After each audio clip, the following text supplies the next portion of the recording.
Hi, my name is Bruce Dwyer and we have created this video from glutenfreepages.com.au to help out celiacs and other gluten intolerant people who just basically need to know some of the tips in detail about what you need to do at gluten-free restaurants to keep you safe. Basically, it's an everything you want to know guide, and we'll take questions later.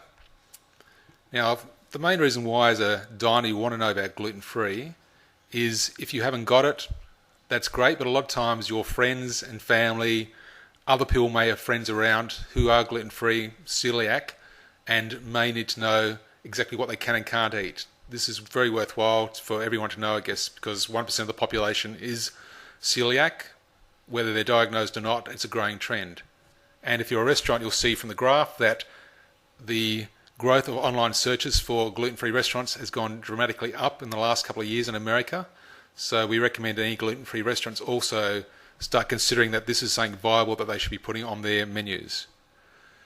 The first thing you should probably want to do if you're going to go out to a gluten-free restaurant is use an online directory such as ourselves or a general one. We recommend a specific gluten-free directory because that way you'll know that clients specifically want to provide gluten-free and that they're very genuine about it. If you can call the specific restaurant before turning up, that's great too, and ask for their accreditation. If they can't give you the accreditation, then maybe you want to speak to the manager or chef, and if they're not available, you may want to ring back in a couple of hours. This kind of work beforehand is very handy and will save you a lot of trouble when you get there. If you feel that it's going to be difficult to actually get proof or believe the story that they are gluten-free, maybe you want to keep another couple of places on hand just in case. Somewhere else in the area that you can go to with your friends and make sure you have a good time eating gluten-free food. Of course, when you go, you don't want to be there going hungry because that's the best way at a supermarket to buy more than you want. And when you go to a gluten-free restaurant and everyone else seeing the bread rolls and having a good time, you may be tempted to want to just rush finding out if they're actually gluten-free or what their processes are or what they put into your particular meals that you're looking forward to having. If you can go with friends, that's also a great idea as they can also support you and maybe even ask some of the questions for you. We recommend that you know you're gluten-free and bring a gluten-free card with you if you can. If you know what gluten-free grains are, it's a lot easier to tell someone else, the top 4 or 5, and also some of the danger meals and sources that include gluten that they may not be aware of. And of course, if you can show your organisation card or a card that you brought from home and made up about the gluten-free grains or everything else so they can take it to someone in the back room, that's also a good idea. Now, one of the primary problems that people have at gluten-free restaurants is that they're a bit shy about asking questions and not sure about whether they should be asking for the right person, how far they should go to the top of the chain, all that.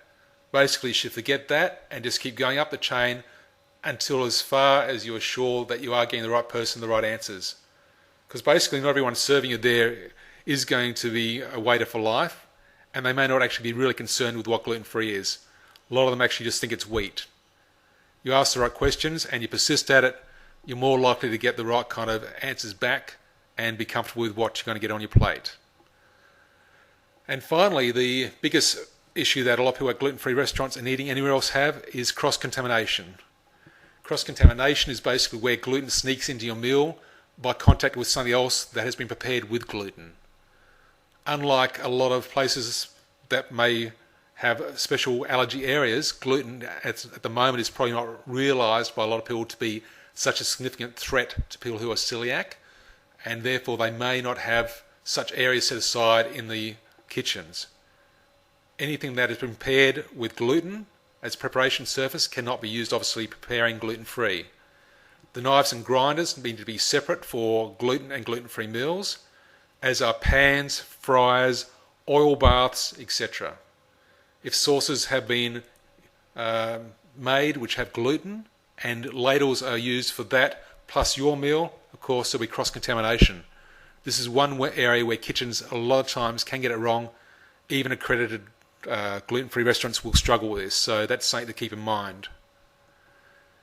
And of course, at any stage that you don't think you're getting your answers, even if it's down to the restaurant, you can ask more questions, keep gauging their knowledge and enthusiasm for the topic, and leave if necessary. Of course, if you can ascertain all this early on, before you get too settled, it's a lot better for you and your friends. And the final thing to do is just enjoy your experience. We know that being gluten-free and celiac can seem like a real hassle, but if you are gluten-free or celiac, that's just how it is. There are many pitfalls that you can fall into at these restaurants, but if you don't rush it, you can always go to many other restaurants. Remember, your primary responsibility is to have safe fun and enjoy yourself. Now, if you'd like to visit our website and read more articles on this kind of matter, we've got a lot of 100% original analysis of global gluten-free markets and trends and other areas you need to know about what it's like to be diabetic and the risk of getting celiac disease, issues about many other things that you may want to know about. If you'd like to visit us, please do so. Thank you for your time.